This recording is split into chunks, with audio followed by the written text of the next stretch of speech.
This guy's going for the world record of most speaking slots at our event today. He's already done 2 panels as a moderator and now his very own keynote presentations. Please give it up for Ishaan from Eigenlayer. Hey guys, I'm Ishaan. As you guys probably know from now from Eigenlayer, I do protocol research there.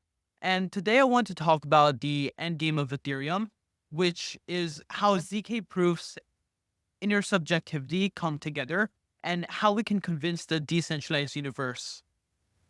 Because, oh yeah, most people think that ZK and crypto economic security are at odds with one another, but I think they actually work well together. They're actually partners in helping us convince the decentralized universe. But what does this actually mean? What does it mean? What does the decentralized universe look like? And how do we convince it? I love Ethereum, but I think it's important for us to realize that there's a big difference between the Ethereum of today and the desired end state of verifiable off-chain infrastructure for the world computer and what that looks like.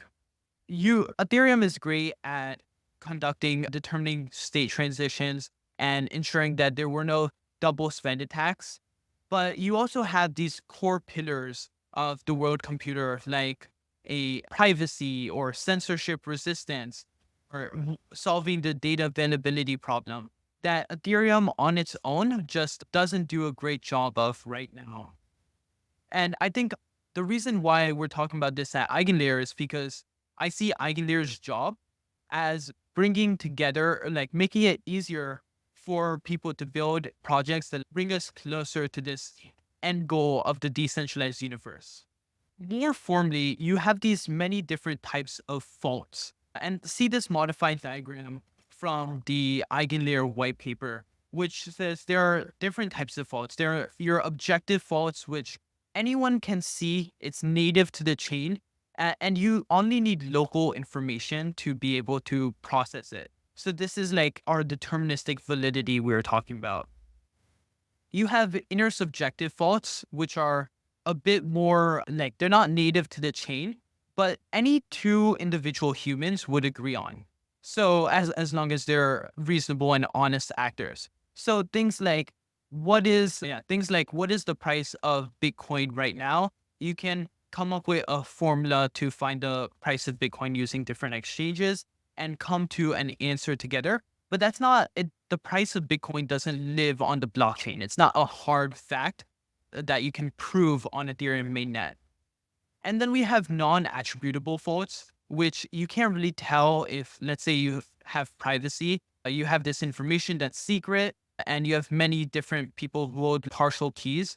You can't tell who shared their keys and colluded to let go to make something public to everyone.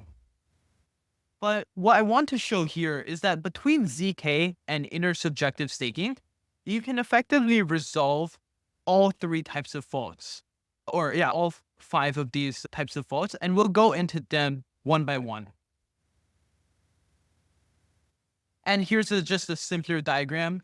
The key takeaway from this diagram is that between ZK proofs and intersubjectivity, nothing is outside of the two circles, the Venn diagram. What does it mean to be objectively attributable and proactively observable?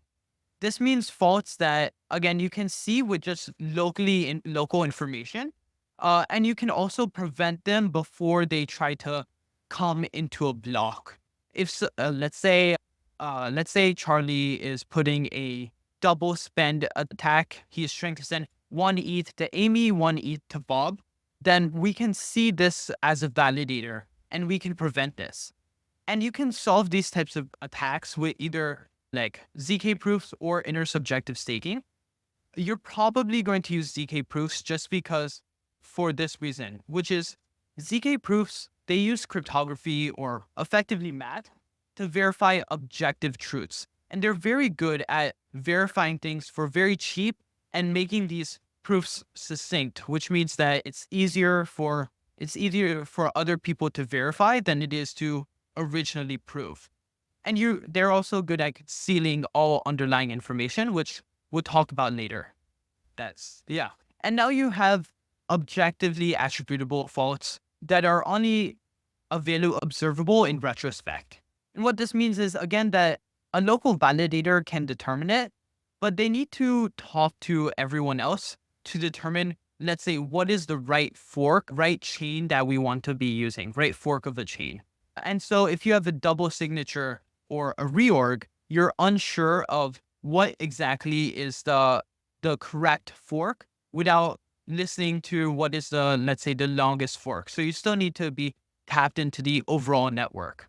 And because there's some context here of what type of rule you want to be using to determine the longest chain, this isn't something that you can do purely mathematically. It's not, you can't just solve it with a ZK proof. And so intersubjective staking comes in hand here. So I've been talking a lot about intersubjective staking, but what is intersubjectivity?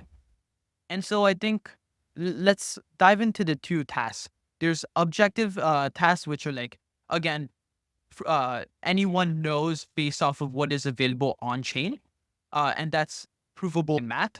And again, these intersubjective tasks, which again, two people can agree on, and they'll agree on its truth value, but you could say it's invisible to the blockchain. And so we have to use social consensus. And we at Eigenlayer designed a forking mechanism to effectively bring intersubjectivity, which previously able only to like choosing what chain, like what fork of Ethereum you want to use, and make it universal to everything. So you can solve these reorgs by using intersubjective staking, but there's also a whole new class of problems you can solve with intersubjectivity. Think, what is the price of Bitcoin? So now you can have actually verifiable oracles rather than just trusting Chainlink and slash oracle price providers if they're inaccurate. For data availability problems, you can solve the data withholding attack. And you can even solve censorship, though we haven't talked too much about how you do this. Right now, it feels like Ethereum, for a lot of these problems, it gives hand-wavy answers. They say, for censorship, oh, if you have a decentralized validator network, then your transaction will eventually go through. Well, I think we can do something that's a lot cleaner and provides better short-term censorship resistance guarantees. And finally, I want to talk about non-attributable faults, specifically referring to privacy here. And so what's beautiful about ZK is that you can create a zero-knowledge proof and only share the parts of the transaction that you want to share. And we're seeing some very cool projects out there like Aztec and Alio that are working on privacy using ZK. Goes a bit over my head, but I'm very, very impressed. And again, what I want to show is that you effectively have these core pillars of Ethereum, right? You have censorship resistance, privacy, you have data availability, you have the actual determining what is a valid state transition, what is not. These core pillars that are necessary to propping up the decentralized universe or our world computer. And I think what the end game of this decentralized universe looks like is ZK proofs and intersubjectivity. So that's all. Thank you.